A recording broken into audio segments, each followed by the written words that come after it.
Denme un momentito y les comparto la pantalla.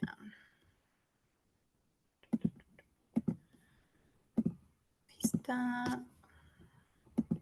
Solo confírmenme, porfis, si se ve adecuadamente, ¿se escucha todo bien?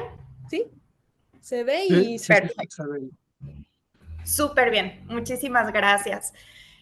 Bueno, otra vez agradecerles, sobre todo los que están conectados hoy en Dominguito, súper comprometidos con el aprendizaje, ¿no? Y con mejorar todos los días nuestra práctica diaria y no quedarnos solamente con lo básico. Realmente, como comentaban hace rato, es muy importante que siempre sigamos este camino de la preparación continua y nos diferenciemos como realmente profesionales, ¿no? Entonces, les agradezco mucho su compromiso. Estoy muy contenta de ser parte de este diplomado de veterinaria. Si bien las materias que yo voy a estar dando son de otro índole, hoy quiero que platiquemos de uno de mis temas favoritos, que es la anestesia, ¿no? Y la verdad es que creo que justo la anestesia es un tema que nunca dejamos de aprender. Todos los días hay cosas nuevas y siempre viene pues bien que te den por ahí alguno que otro tip o alguna como cosas novedosas que nos puede ayudar con nuestra clínica como tal. Entonces, bueno, hoy vamos a hablar entonces solamente de introducción a la anestesia en animales de compañía. Entendamos animales de compañía como perros y gatos únicamente. Esto es solamente una introducción porque sabemos que la anestesia podemos hablar 12 horas continuas si queremos. Quiero presentarme primero con ustedes. Mi nombre es Adriana Martín del Campo, yo soy egresada de la Universidad de Colima. Tengo por ahí algunos diplomados en parasitología, en medicina interna felina y mi especialidad es hacia medicina felina, ¿no? Tengo también un posgrado en medicina felina por la Universidad de Buenos Aires. Soy miembro activo de la MEGA y la SAFMEX, que es la Sociedad de Anestesia Veterinaria de México. Actualmente soy directora médica en el Centro de Salud Felina, la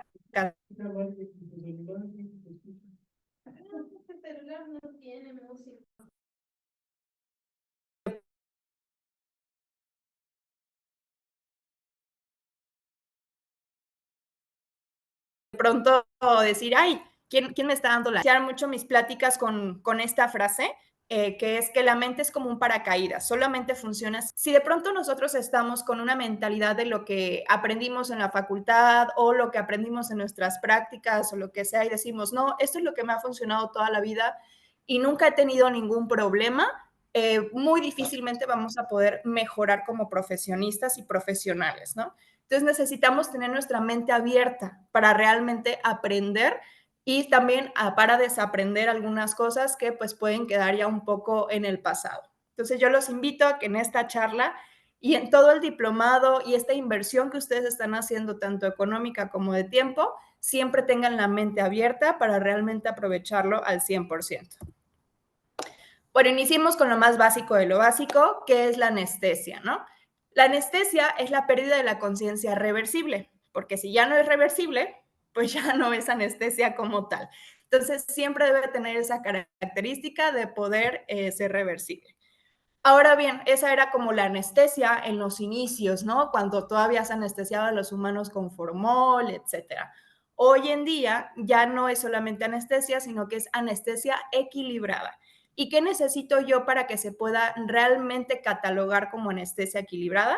Tenemos la triada de Cecil Gray, seguramente se acuerdan de esto de la facultad, donde son 3 puntos que cubren la analgesia, la hipnosis o la pérdida de la conciencia y la relajación muscular. En la literatura más actual ustedes van a encontrar un cuarto punto, que es la monitorización. O sea que no puede haber anestesia equilibrada sin monitorización, ¿ok? Pero bueno, para contar con estos 3 puntos de la triada de Cecil Gray, sabemos que hoy en día no existe un solo fármaco en el mundo que me cubra los 3 puntos. Siempre tenemos que hacer mezclas de 2, 3, 4, hasta 5 o más fármacos para que realmente yo pueda garantizar que le estoy brindando estos 3 puntos de la triada de Cecil Gray a mi paciente. Ahora, etapas de la anestesia, pues todos nos la sabemos, ¿no? Todos nos acordamos, que es la tranquilización, la inducción, el mantenimiento y la recuperación. Pero hay una etapa previa a todo eso de ahí, que muchas veces lo pasamos por alto o lo damos como por entendido, ¿no? Y la realidad es que es una etapa súper importante, que se llama la evaluación preanestésica. De pronto les digo, lo damos como por hecho o no les damos la importancia que requiere, pero la evaluación preanestésica es realmente clave para la formación de la estrategia anestésica que yo voy a utilizar con mi paciente. ¿Qué me permite la evaluación preanestésica?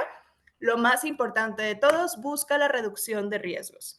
Sabemos que todas las anestesias hoy en día, desde la más chiquitita, a lo mejor solamente para una restricción de manejo, o la más compleja, a lo mejor para una amputación de miembro, todas las anestesias tienen riesgos, absolutamente todas. No hay ninguna anestesia que sea 100% segura, pero solamente a través de una evaluación preanestésica bien hecha puedo reducir lo más posible, ¿no? Entonces, en mi evaluación preanestésica, pues voy a tomar puntos como, obviamente, la anamnesis de mi paciente, la historia clínica, y acá en la historia clínica me gusta mucho hacer énfasis en 3 puntos.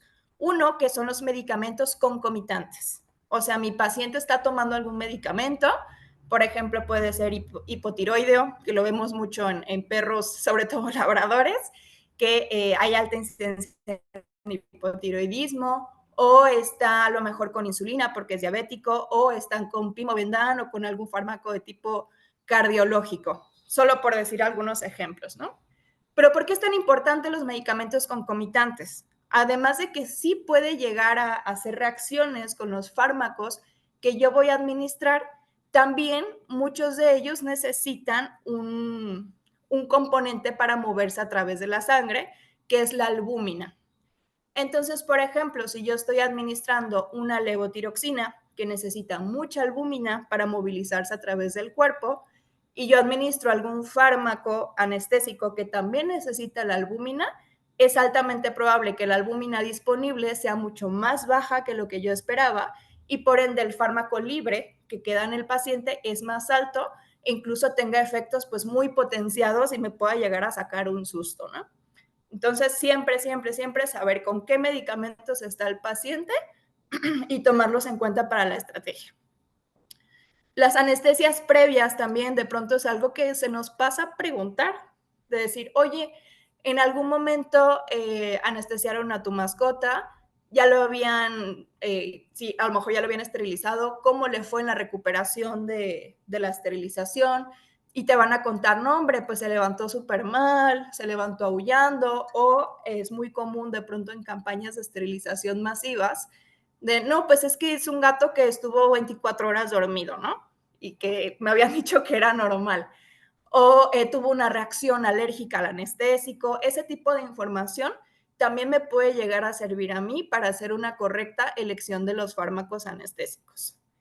También si tenemos enfermedades agudas, obviamente, que quizás puedan llegar a comprometer, no sé, el estado volémico o el estado cardiológico como tal de mi paciente, o enfermedades de tipo crónicas, ¿no? Sabemos que existen enfermedades crónicas como por ejemplo una insuficiencia renal crónica que me va a comprometer tanto el metabolismo como la eliminación de las drogas que yo quiero utilizar.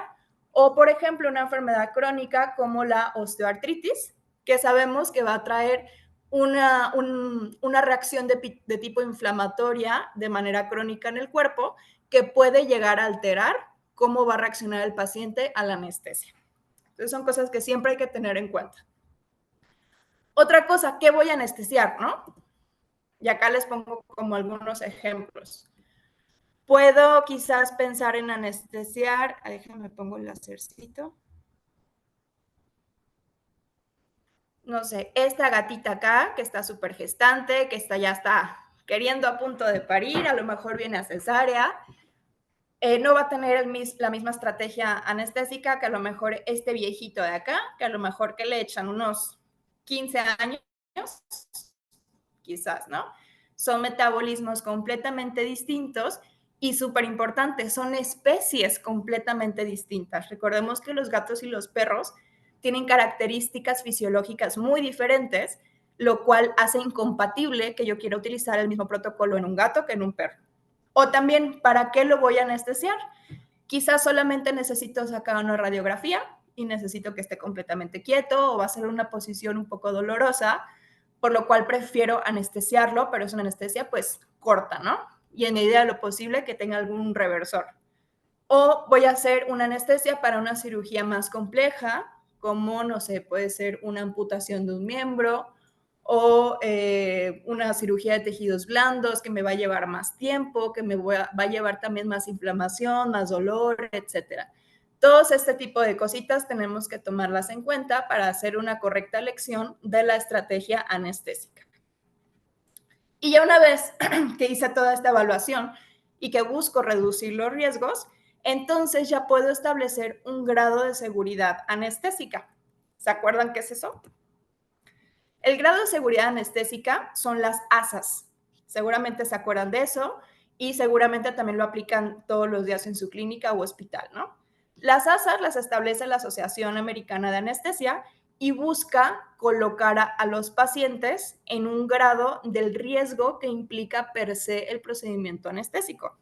Tenemos el ASA 1, que siempre va a ser un pacientito sano, va a ser una anestesia para una cirugía por elección, ¿no? Una esterilización es el mejor ejemplo. Y vamos a ir bajando del ASA, por ejemplo, un ASA 2, cuando ya tenemos una enfermedad sistémica leve o moderada. Y acá el ASA 2, de pronto, creo que no lo usamos tanto como lo deberíamos de usar. Y hablemos un poco de esto, ¿no? Enfermedad sistémica leve o moderada. Y si lo pensamos, de 10 pacientes que hoy en día nos llega a consulta, ya sea consulta general o que nos llegue para cirugía, ¿cuántos de ellos tienen sobrepeso? ¿No? Pensemos quizás en un 40% o en un 50%, incluso más. Y ya el sobrepeso, recordemos que es una enfermedad. Entonces, ese paciente con sobrepeso deja de ser ASA 1 y ya lo tenemos que catalogar como un ASA 2. Y esto también hay que explicarlo siempre al tutor de la mascota, de oye, tu perrito, tu gatito, por tener esta condición corporal, deja de ser ASA 1, pasa a ASA 2, y esto significa que el riesgo anestésico o el grado de seguridad anestésica pues es un poco menor. Y así nos vamos a ir hasta abajo, hasta el ASA 5, donde es un pacientito moribundo, que es probable que muera con o sin la intervención quirúrgica. O tenemos el ASA E, los que trabajan en hospitales y sobre todo que atienden urgencias, donde ni siquiera tienes el tiempo para evaluarlo, ¿no? Y es como, no, lo tengo que pasar de volada, ahí entonces ya es un ASA E. Acá yo les doy un tip, una recomendación que incluso yo hago con mis tutores. Siempre, siempre, siempre en la responsiva, que ellos van a firmar para la anestesia y la cirugía, agreguen ustedes el número de ASA al que corresponde el paciente y explíquenle al tutor. Incluso si en la misma hoja ustedes pueden poner esto, así de qué es cada uno, y ustedes indican, no, pues que Panchito pertenece a un ASA 3, lo subrayan y todo, y que firmen de enterados. Esto nos va a ayudar muchísimo a tener también como ese respaldo legal en caso de que suceda lo que pudiera llegar a suceder. Un tip que les dejo por ahí. También el tema del ASA, obviamente el estado de salud del paciente en general me va a influir. También el riesgo quirúrgico. No es lo mismo retirar quizás alguna masita que ni siquiera está involucrado en músculo, que es algún lipoma, que es algo muy superficial, volvemos al ejemplo de una amputación a lo mejor de miembro posterior, donde sé que hay muchas arterias, hay muchos vasos importantes ahí involucrados y que pueden haber accidentes. Y también el riesgo pues anestésico per se, como hablábamos, el ejemplo de un paciente quizás de 15 años versus un paciente de 2 años súper sano, ¿no? Eso también va a influir mucho. Y acá yo también les doy otro tip, que tengamos en cuenta también la pericia tanto del cirujano, o sea, qué tan buen cirujano es al que va a realizar la cirugía, y la pericia del anestesista. Eso también va a influir en el grado de seguridad anestésica. Entonces, si tú sabes que tienes un anestesista buenísimo, pues quizás te puedes ir más arriba en el ASA. Pero si dices, híjole, apenas estamos aprendiendo, me acabo de comprar la máquina o estoy aprendiendo asertiva, puedes irte más para abajo en el ASA y que te firme el tutor de la mascota. Ahora bien, ya hicimos nuestra evaluación preanestésica, nos vamos a la preanestesia como tal. Y muchas veces pensamos que la preanestesia empieza en la clínica o en el hospital cuando ya te traen al paciente y lo ponen sobre la mesa. Pero la realidad es que la preanestesia la podemos empezar incluso en la casa del paciente. Y empecemos con lo más básico de todo. El hacer el ayuno, o sea, dar yo la indicación del ayuno antes de la anestesia, como tal, ya es empezar con una preanestesia, ¿no? Y acá es muy importante, y les pregunto a ustedes, a ver que me comenten o que lo piensen, ¿cuántas son las horas de ayuno que ustedes normalmente mandan a casa, no? Y acá me gusta siempre preguntarles porque me encuentro con muchísima variedad con los distintos médicos, hospitales y clínicas, y hay quien manda 12 horas, independientemente de la edad, de la especie o de la condición del paciente. Hay quien manda 8 horas. Me ha tocado encontrar lugares donde mandan hasta 24 horas de ayuno. Y acá hay que tener dos puntos muy claros. Una es la especie. Sabemos, como decíamos hace rato, el perro y el gato son completamente distintos y tienen características fisiológicas. Y yo no puedo tener a un gato, por ejemplo, con un ayuno más largo, incluso de 6 horas, porque pueden empezar a tener algunos temas hepáticos. Entonces hay que tomar ahí en cuenta. O la edad, por ejemplo. Me han dicho, no, 12 horas de ayuno sin tomar en cuenta la edad. Pero ustedes creen que la migración de glucosa de un cachorrito de 6 meses va a ser la misma que de un perro de 2 años? La realidad es que es completamente diferente. Y entre más joven sea nuestro paciente, mayor riesgo de hipoglucemia podemos llegar a tener por tiempos prolongados de ayuno. Entonces tengan en cuenta especie, edad y estado general de nuestros pacientitos. Si ya en la preanestesia, o sea, ya llegó mi pacientito con su ayuno, todo chalala, podemos abrir una vía endovenosa, adelante, abrémosla siempre que podamos. Sabemos que hay pacientes que a lo mejor llegan muy ansiosos, llegan muy asustados, y por ahí es un poco complicado abrir la vía endovenosa en esta fase, no pasa nada, pero si tienes la oportunidad, ábrela de una vez. ¿Y cuál es el objetivo de la preanestesia? El primero y el más importante es reducir la ansiedad. ¿Por qué es tan importante bajar la ansiedad? Porque la ansiedad trae consigo estrés. Y el estrés, si se acuerdan, nos hace liberar muchísimo cortisol, nos hace liberar mucha adrenalina, catecolaminas, y sobre todo la adrenalina, por ejemplo, va a ocupar algunos receptores que pueden ocupar algunos anestésicos o preanestésicos. Entonces, si yo aplico el preanestésico que va a querer ir al receptor de adrenalina, el cual ya está cubierto por adrenalina, no va a ser el efecto deseado. Entonces, por eso tenemos que reducir el estrés y la ansiedad todo lo posible. También vamos a reducir las dosis tanto de inducción como de mantenimiento, y eso al final del día pues nos va a traer márgenes más amplios en nuestras ganancias de los procedimientos. Ya podemos comenzar con la analgesia desde aquí, desde antes de empezar todo el procedimiento. Vamos a tener también recuperaciones más suavecitas, o sea, olvídense de esos perros que se despiertan aullando o temblando o agresivos. Y sobre todo, aparece el último, pero no es menos importante, disminuir la posibilidad de accidentes con pacientes que sean muy agresivos o que sean muy ansiosos. Acuérdense que realmente nuestras manos valen oro y jamás en la vida debemos de arriesgarnos con un paciente que es muy ansioso o es muy agresivo. Si ya puedo comenzar a preanestesiarlo y poder cuidar mis manos, mi integridad, la de mi staff y la del paciente también, siempre lo vamos a hacer. Ahora, ¿qué tenemos para preanestesiar? La verdad es que como veterinarios está padrísimo que tenemos literal un buffet de opciones, ¿no? Tenemos muchísimas opciones para elegir. Ya nosotros vamos viendo con qué vamos jugando. Tenemos desde, pues, benzodiazepinas, que está el solazepam, que sabemos que el solazepam siempre viene con su amigo la tiletamina. Así vienen juntos, nunca vamos a poder encontrar solazepam solito. Tenemos diazepam de uso humano y midazolam también de uso humano.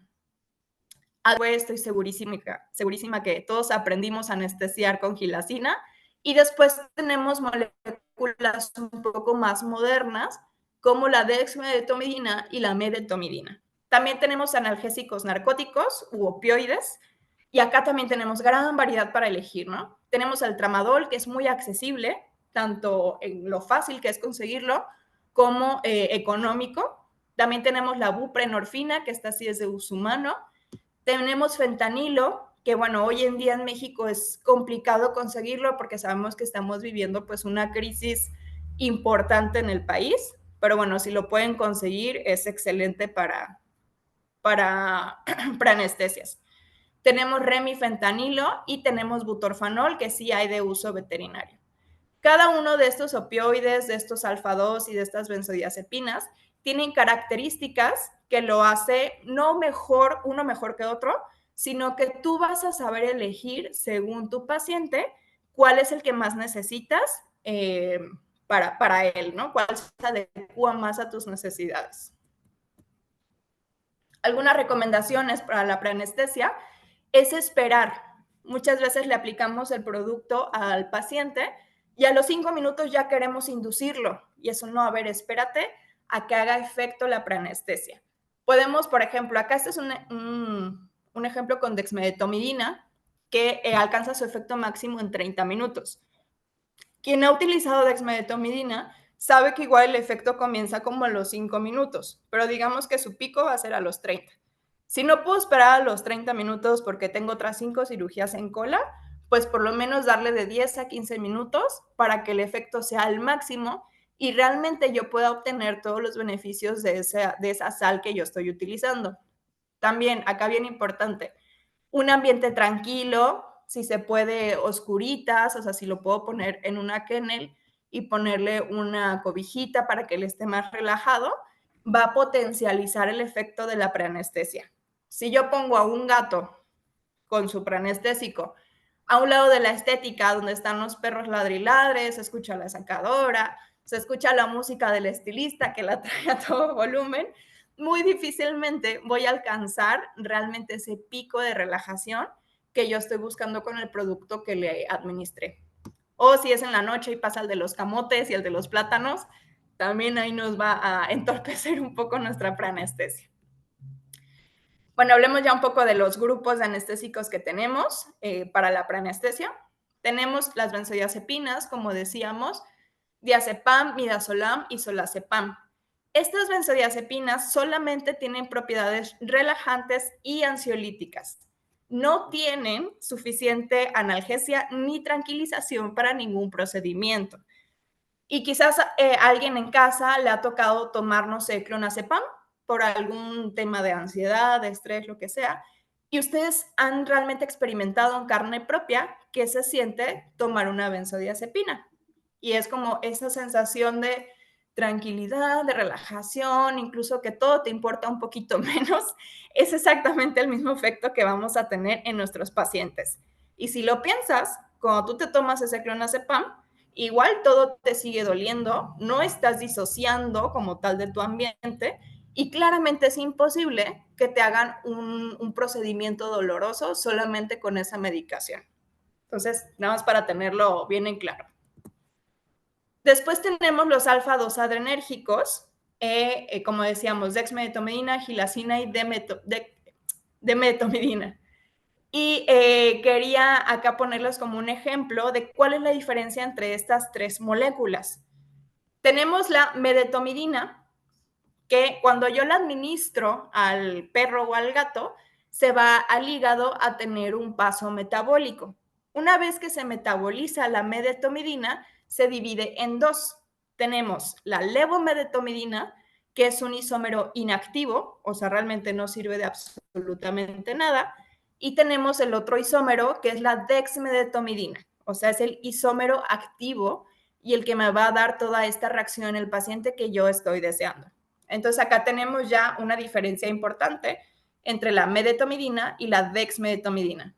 Es decir, cuando yo administro dexmedetomidina en el paciente, me estoy saltando un paso hepático y voy a irme directamente al efecto que yo estoy buscando.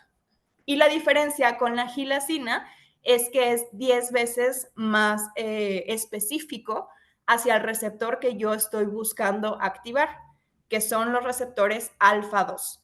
Quiere decir que, por ejemplo, cuando yo administro gilacina, una gran porción de la molécula se va a ir a otros alfa o a otros receptores que no son los que yo estoy deseando activar.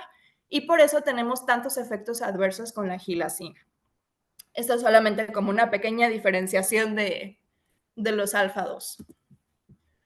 Ahora, algo que pasa mucho en la preanestesia y sobre todo con el uso de alfa 2 adrenérgicos, dígase dexmedetomidina, medetomidina o gilacina, es que nos asustamos mucho y decimos, no, yo no vuelvo a usar esta cosa porque se me va a ir el paciente, ¿no? Y nos asustamos porque empezamos a ver al paciente completamente blanco de las mucosas, no lo podemos a lo mejor canalizar porque el vaso está completamente chiquitito y me cuesta un montón de trabajo. Pero no pasa absolutamente nada y este es un efecto normal de los alfa 2 adrenérgicos. Quiero platicarles así rapidísimo. Cuando yo administro un alfa 2 adrenérgico, gran parte de los receptores alfa 2 son periféricos. Quiere decir que están en los miembros o en los vasos más lejanos del cuerpo. Y estos van a provocar una vasoconstricción. ¿Y qué pasa, por ejemplo, cuando yo tengo una manguera con mucha agua y la aprieto? Si se aprieta, tenemos un aumento de resistencia vascular, es decir, un aumento de la presión como tal. Y quizás ustedes como tal sufren o tienen alguna persona cercana que tiene algún problema de presión arterial alta. ¿Y qué pasa? Estas personas se tienen que estar medicando constantemente porque en un cuerpo sano como tal, tener la presión alta es muy peligroso. Podemos tener incluso hasta derrames, cosas que nos pueden llegar a comprometer la vida. En un cuerpo sano, acá está bien interesante, se da cuenta que esa presión alta no puede persistir. Entonces el nervio vago dice, oye, no, este aumento de la presión sanguínea es muy peligroso. ¿Y cuál es el método más rápido y más eficiente para bajar la presión sanguínea? Pues es bajando la frecuencia cardíaca. Entonces, por eso nosotros podemos ver de manera secundaria una disminución en la frecuencia cardíaca desde un 30 hasta un 50%. Ahora, ojo, esto cuando ustedes lo detectan, que dices, oye, no traigo una bradicardia fuertísima, estoy muy preocupado, mejor voy a revertir el producto. Lo importante es que la bradicardia no significa que el corazón esté latiendo mal. O sea, el hecho de que esté latiendo despacito no quiere decir que late mal y realmente todos los órganos, sobre todo los vitales, siguen recibiendo la cantidad de sangre y oxígeno que necesitan para funcionar correctamente. Bueno, acá estas son unas fotos de un amigo que a mí me impresionaban mucho al principio, cuando yo empecé a aprender mucho con él de anestesia, que me mandaba, por ejemplo, esto, 36 de frecuencia cardíaca. O sea, ves esto sin realmente conocer la fisiología del producto que estás utilizando y pues sí te puede llegar un susto bastante importante, ¿no? Pero no veamos solamente la frecuencia cardíaca. Si tenemos un monitor tan completo, pues realmente hay que sacarle provecho, ¿no? Vemos acá 36, pero vean la saturación de oxígeno. Tenemos 98 de saturación de oxígeno. Quiere decir que los pulmones están recibiendo correctamente la sangre que necesitan para trabajar y el resto de tejidos está recibiendo el oxígeno que ellos necesitan. Y veamos acá la presión arterial, tenemos 182/110 y es altamente seguro que apenas está con ese pico de aumento de presión arterial el pacientito y posteriormente se va a bajar. Acá tenemos otro 66/99 de saturación de oxígeno, 31 y acá, si se dan cuenta, ya comenzó a bajar un poquito la presión arterial. Ahora, hablando un poco de los opioides, que también son una gran opción para preanestesia. Tenemos, como decíamos, tramadol, buprenorfina, butorfanol, etcétera. ¿Estos qué efecto van a tener? Me van a brindar analgesia y sedación ligera. Digamos que son dos características que los van a hacer muy útiles. Lo padre de tener tantas opciones de los opioides es que cada uno de ellos puede variar en su nivel de analgesia o en su nivel de sedación. Por ejemplo, tenemos la buprenorfina, que es muy, muy específico y tiene una excelente analgesia, pero su sedación es casi nula. Entonces ahí tú puedes decir, bueno, lo voy a utilizar en un paciente el cual no necesito sedar tanto, pero necesito darle mucha analgesia. O, por ejemplo, el butorfanol tiene una sedación muchísimo más potente, pero su analgesia es más leve. Entonces, incluso el butorfanol te puede servir para mezclarlo con algún alfa-2 adrenérgico y dar esa sedación que necesitas para X o Y procedimiento. Y después tenemos el tramadol, que funciona excelente, por ejemplo, en gatos, pero no sé si ustedes escucharon o leyeron por ahí algo hace algunos años sobre su efecto en perros. Y resulta que, bueno, salieron algunos estudios donde se demuestra que el tramadol no es tan eficaz en el perro como en el gato, debido a la falta de una enzima en su hígado, que realmente es el que provoca el metabolito activo del tramadol y el que me da el efecto. Pero de pronto no todo es tan malo como parece, sino que tenemos que investigar un poco más. Y la Wasaba, que sabemos que es como esta gran autoridad en cuanto a medicina felina y canina, pues comenta que, acá lo tengo, el tramadol como tal, solito, no lo podemos utilizar en perros solo para analgesia, pero podemos mezclarlo con algún otro AINE o con algún otro analgésico como una dipirona, por ejemplo, para realmente tener ese nivel de analgesia que yo estoy deseando en el paciente. Porque también seamos 100% sinceros, ¿qué tan fácil o difícil puede llegar a ser conseguir, ya decíamos, ¿no? Fentanilo, remifentanilo, buprenorfina? Por ahí es un poco más complicado en México y lo más fácil es el tramadol. Entonces, no hay que satanizar al tramadol, simplemente hay que saberlo utilizar correctamente.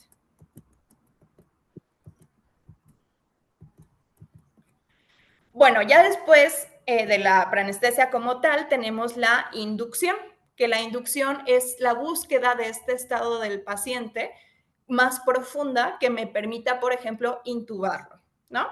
Lo que más utilizamos para inducir es el propofol, que sabemos que es un anestésico que funciona muy rápido, pero también su efecto es muy cortito.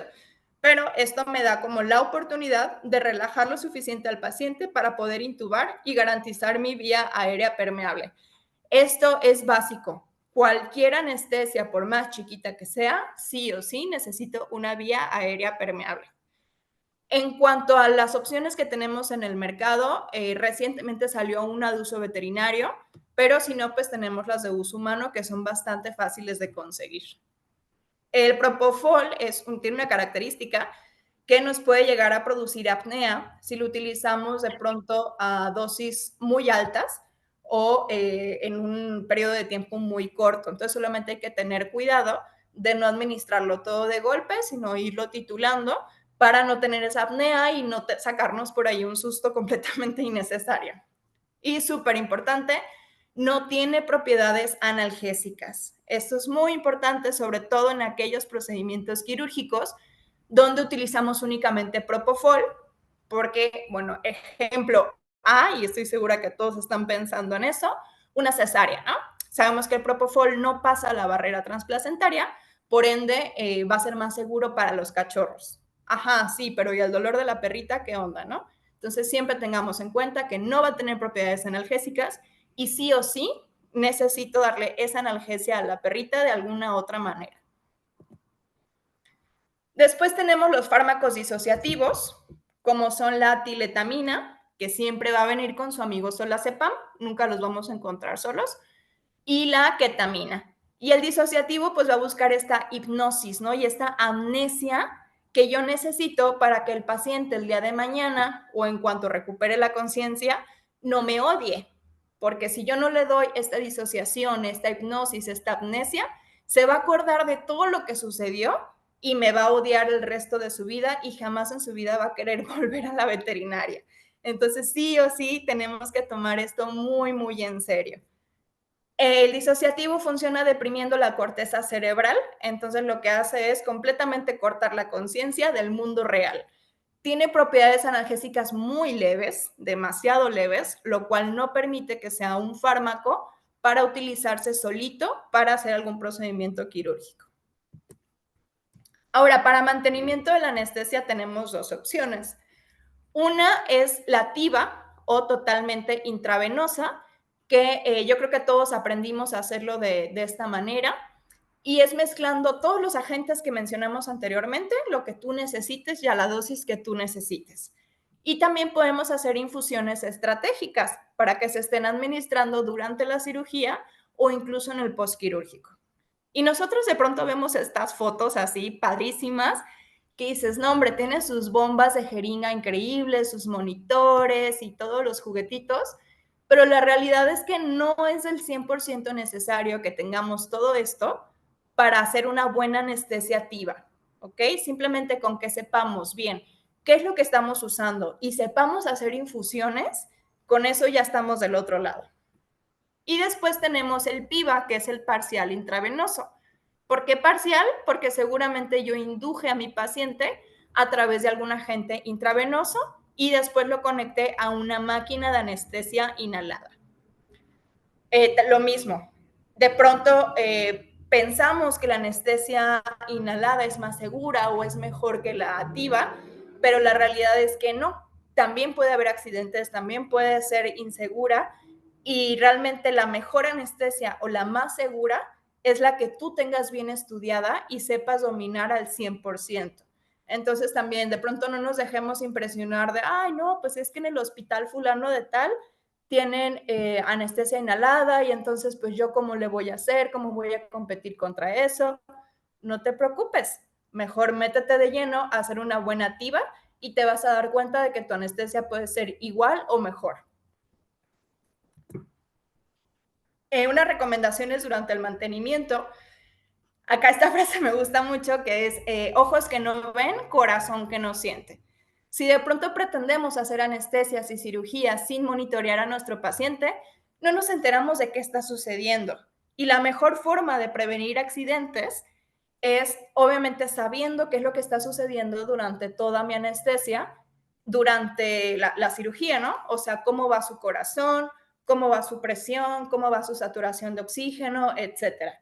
Si yo no me doy cuenta que está habiendo un pequeño cambio y que puedo actuar, es altamente probable que ese pequeño cambio haga un efecto dominó y pues pueda terminar en un accidente fatal, ¿no? Entonces siempre monitoreemos. De pronto decimos, ay, no, pues es que estos monitores están carísimos. Y sí, no sé, yo creo que ha de estar fácil hasta en $500,000 todos los juguetitos que tiene aquí. Este es un amigo que siempre me presume todos sus juguetes. Pero la realidad es que incluso un monitor así de chiquito, que estos, por ejemplo, ahora en CBDL, en León, los vi en $3,000, $4,000, te pueden hacer una gran diferencia. También con un amigo decimos una frase que nos da mucha risa, que es como, si tú fueras ciego, ¿qué prefieres? ¿Ver poquito o seguir sin ver nada? Y pues dices, no, pues ver poquito, ¿no? Entonces no hay que menospreciar estos monitores pequeñitos, que si bien no nos van a dar toda esta información de acá, por lo menos ya te está dando frecuencia cardíaca, saturación de oxígeno y hay algunas que también te van a dar temperatura, presión arterial, etcétera. Están estos equipos también de presión arterial que también te dan al mismo tiempo saturación de oxígeno y frecuencia cardíaca. Y esto, que también de pronto está un poco infravalorado, que son los capnógrafos. El capnógrafo, tú lo conectas directamente en el tubo endotraqueal del paciente y lo que te está diciendo tal cual es la calidad del aire y de la oxigenación que él está teniendo. Entonces, eso también es muy útil. Entonces, siempre monitoreemos. Y no solamente monitoreemos, sino también registremos durante toda la anestesia. De estos modelos de registros de anestesia hay un montón. Ustedes busquen cuál es el que más adecua a sus necesidades. ¿Y por qué es tan importante esto? Porque me voy a dar cuenta cómo estuvo mi paciente durante toda la anestesia. Y lo más importante, lo que no se mide no se puede mejorar. Yo no puedo pretender hacer siempre la misma estrategia anestésica y continuar quizás teniendo accidentes si yo no me doy cuenta en dónde estuvo el problema. Entonces, miramos todo para poderlo mejorar. Ahora, durante el mantenimiento, Tenemos pues muchos fármacos que ya mencionamos de esos, podemos jugar con ellos y también tenemos de tipo inhalado, ¿no? Tenemos el sevoflurano y el isoflurano, que estos son éteres volátiles, por eso es un liquidito que tú lo tienes que meter a un vaporizador y eso se convierte en un inhalado, el cual el paciente pues le va a inducir el mantenimiento. Esto está padrísimo porque se metaboliza solamente el 0.17% en el hígado y el resto es todo a través de pulmón. Entonces, en pacientes que quizás tengan temas hepáticos, sí puede llegar a ser un diferencial de seguridad. Me voy a ir un poquito más rápido porque se me está yendo el tiempo. Por último, tenemos la recuperación, que esta es una fase que también, igual que la evaluación preanestésica, a veces no le damos la importancia que requiere. Y hay un estudio muy bonito que si gustan se los puedo compartir, que habla de la mortalidad de la anestesia en humanos, perros y gatos, ¿no? Entonces, por decirte, la mortalidad en anestesia en gatos es del 0.12%. Ahora, de este 0.12%, el 65% suceden en la recuperación. O sea, realmente necesitamos dimensionar que los accidentes pasan en su mayoría en la recuperación. Entonces, por eso debemos de estar monitoreando lo más posible.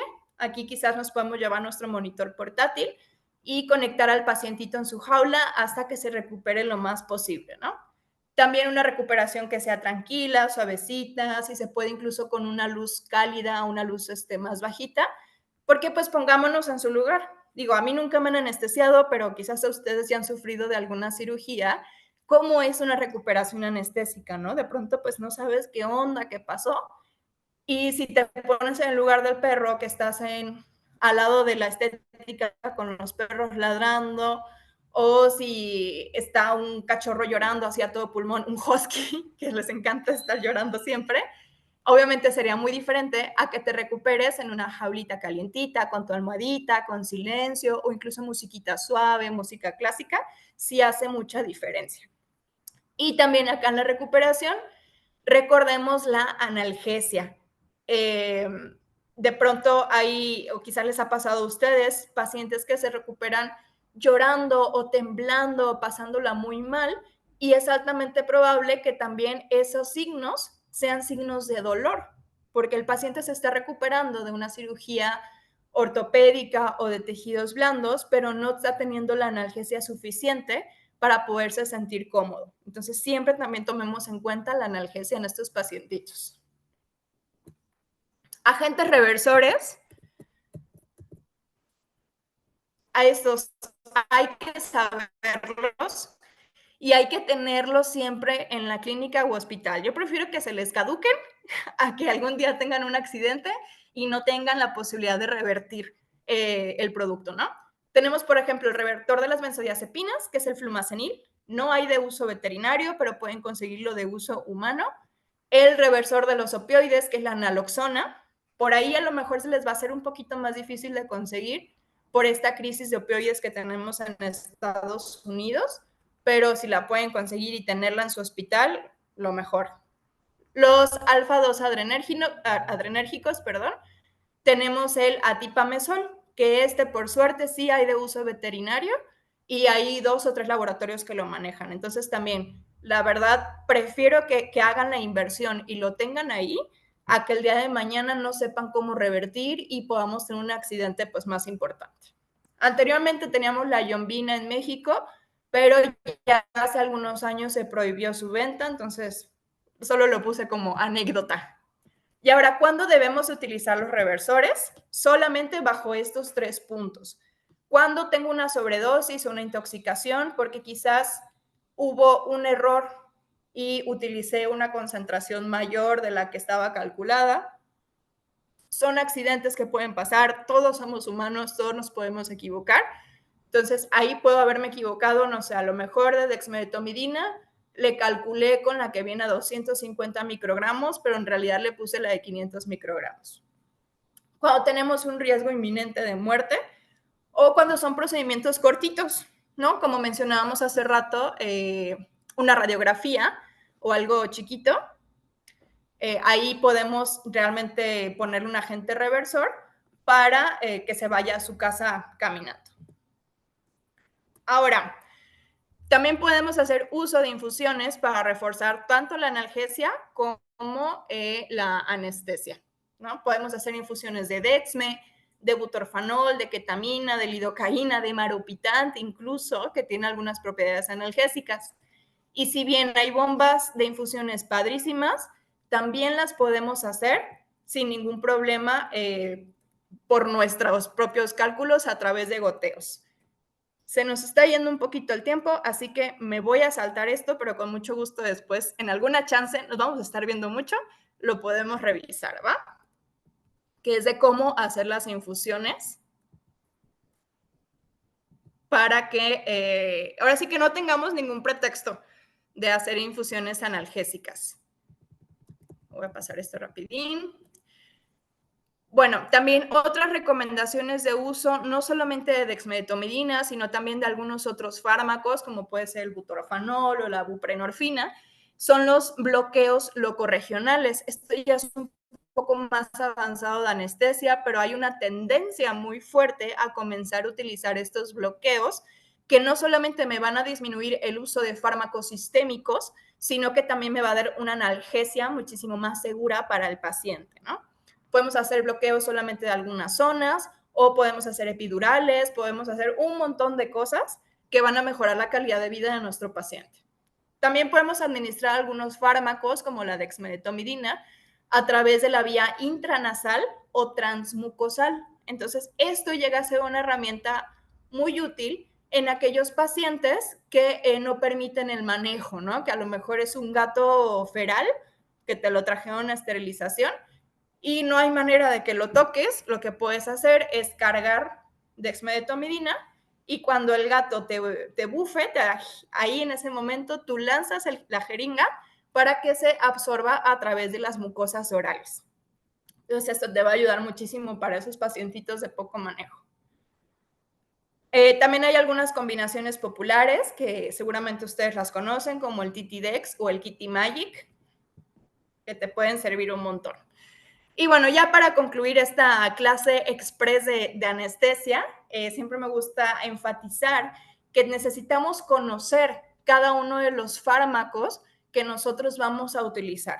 Si yo solamente me quedo con lo que leí en la cajita o con lo que viene en el inserto, realmente me estoy quedando muy corto. Entonces, léanse el inserto, sí, claro, pero también hay que leer libros de farmacología, estudios recientes, platicar con nosotros mismos, ¿no? Entre colegas, para realmente conocer qué es lo que está sucediendo.